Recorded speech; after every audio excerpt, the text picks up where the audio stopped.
प्यारे बच्चों, आपका हाई स्कूल बोर्ड एग्ज़ाम है। तो इस बोर्ड एग्ज़ाम में आपके अच्छे नंबरों के लिए मैं कुछ आपको टिप्स दे रहा हूँ। और अगर वो टिप्स आप मानते हैं तो आप ये 100% जान लीजिए कि आप 90% एबो नंबर लाएंगे। लेकिन जिन बातों को आपसे कहा जा रहा है उसको आपको बिल्कुल पॉइंट टू पॉइंट नोट करना है और पॉइंट टू पॉइंट से आपको मानना भी है। सबसे पहले देखिए, हाई स्कूल बोर्ड परीक्षा में 90% से अधिक अंकों को लाने के लिए क्या करें। हमारे बहुत से साथी बच्चे हैं जिनको ये अब लगने लगा है कि सिलेबस बहुत ज़्यादा है और हमारे नंबर नहीं आएंगे। मैं उन सभी बच्चों से कहना चाहता हूँ, चाहे वो पढ़ने में तेज़ बच्चे हों या मेरे कमज़ोर बच्चे हों, वो 100% अगर मेहनत करते हैं तो आज भी और अभी से अगर पढ़ाई मेहनत शुरू होती है तो 90% से एबो नंबर लाए जा सकते हैं। लेकिन आपको तन मन धन से पूरी तरह इसमें लगना होगा। देखिए क्या पॉइंट है, ध्यान दीजिए। सबसे पहला पॉइंट है अच्छी हैंड राइटिंग। हैंड राइटिंग क्यों ज़रूरी है मैं बताता हूँ। मान लीजिए आपको आता भी है, आपने लिखा भी है, लेकिन अगर आपकी लिखावट एग्जामिनर को समझ में ही नहीं आई तो वो उसके मार्क्स नहीं देगा, या देगा तो कम देगा।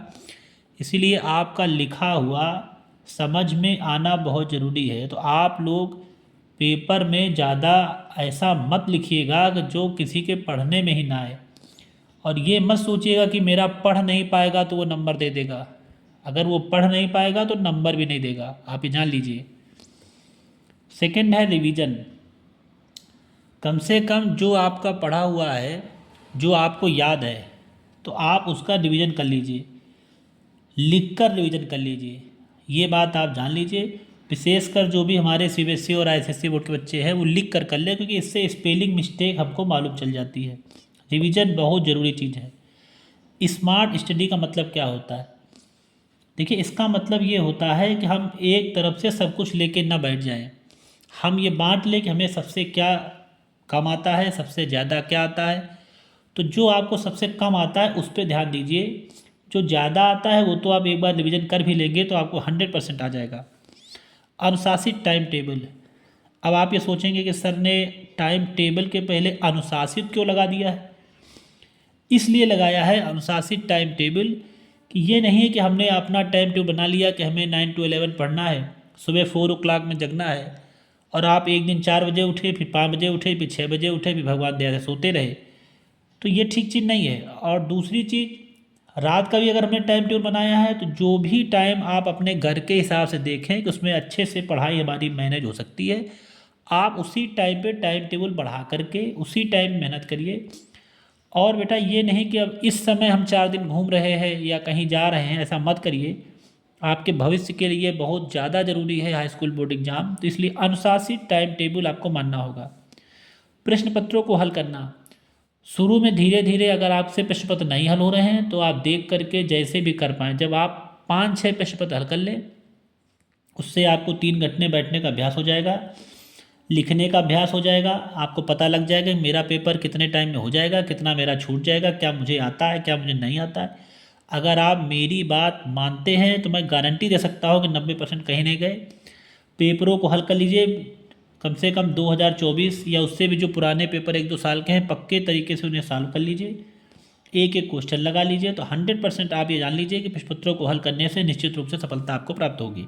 हेल्थ। हेल्थ मैं इसलिए कह रहा हूँ कि आपकी हेल्थ ज़रूरी है। मान लीजिए आप बीमार हो गए तो 4 से 5 दिन की पढ़ाई चली जाएगी। और पेपर के टाइम कहीं बीमार हो गए आप, तो इसलिए प्रयास करिए ज़्यादा बाहर नहीं घूमिए, मौसम भी ठीक नहीं है। शरीर बचा के रखिए, विशेषकर पेपर तो बचा के रखिए। मैंने अपने आंखों से देखा है कई बच्चे पेपर के टाइम बीमार हो गए और पूरे साल की मेहनत उनकी बेकार हो गई। तो इधर उधर दौड़ने और जाने की अपेक्षा आप घर पे रहिए। फोकस। फोकस ये होता है कि हमारा फोकस परमानेंट इस बात पे बना हो, इस चिंता में ना बना हो कि हम फेल हो रहे हैं, हमारे नंबर नहीं आ रहे। आप फोकस यही बना के चलिए कि 90% से हमें ऊपर नंबर लाने ही लाने, हर हाल में लाने हैं। अगर आपने सोच लिया और फोकस में बना लिया तो याद रखिए आप उसके लिए लग जाएंगे, प्रयास करेंगे। जो भी पढ़िए पूरे मनोयोग से पढ़िए, ऐसा पढ़िए कि एक बार में याद हो जाए। और जितने भी हमारे 17-18 दिन बचे हुए उसमें पूरी तरह प्रयासरत होकर लग जाइए।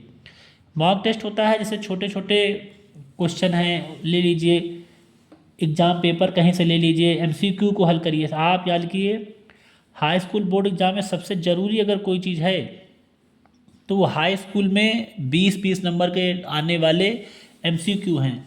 जितने भी सब्जेक्ट हैं आप किसी भी हाल में एमसीक्यू को ना गलत होने दीजिए, वो 1 नंबर का होता है। अगर वो ज़्यादा आपके गलत हो गए तो आपके पक्का है कि परसेंटेज पे बहुत ज़्यादा असर पड़ जाएगा। लिखने का अभ्यास इसलिए कहा जा रहा है कि सोशल साइंस है, इंग्लिश है, हिंदी है, विज्ञान है, ये सब पेपरों में आपको बहुत ज़्यादा लिखना पड़ेगा। और अगर प्रॉपर तरीके से आपका लिखने का अभ्यास नहीं हुआ तो आप देखते हैं कि बहुत से बच्चे बाद में रोते रहते हैं, मेरा पेपर छूट गया। तो छूटता उन्हीं का है जिनका प्रॉपर रिटन वर्क नहीं होता, लिखने का अभ्यास नहीं होता। मैं बच्चों आपसे प्रार्थना करता हूं कि आप लिखने का बहुत ज़्यादा से ज़्यादा अभ्यास करिए। निश्चित रूप से आप जान लीजिए 100% आपके 90% पार हो जाएंगे।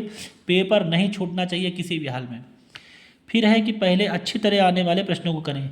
अच्छी तरह आने वाले प्रश्नों करने का ये मतलब है कि इससे आपका विश्वास बनेगा, जो आपको आता है वो आप कर दीजिए और आपको ये विश्वास हो जाएगा कि नहीं, मुझे प्रश्न धीरे धीरे आ रहे हैं, इस पेपर को मैं सॉल्व कर पा रहा हूँ। अब मान लीजिए अगर आपने पहले कठिन उठा लिए, जो नहीं आए, तो इससे आपका मॉरल डाउन हो जाएगा और इससे आपके आने वाले जो क्वेश्चन हैं उनको सॉल्व करने में दिक्कत जाएगी।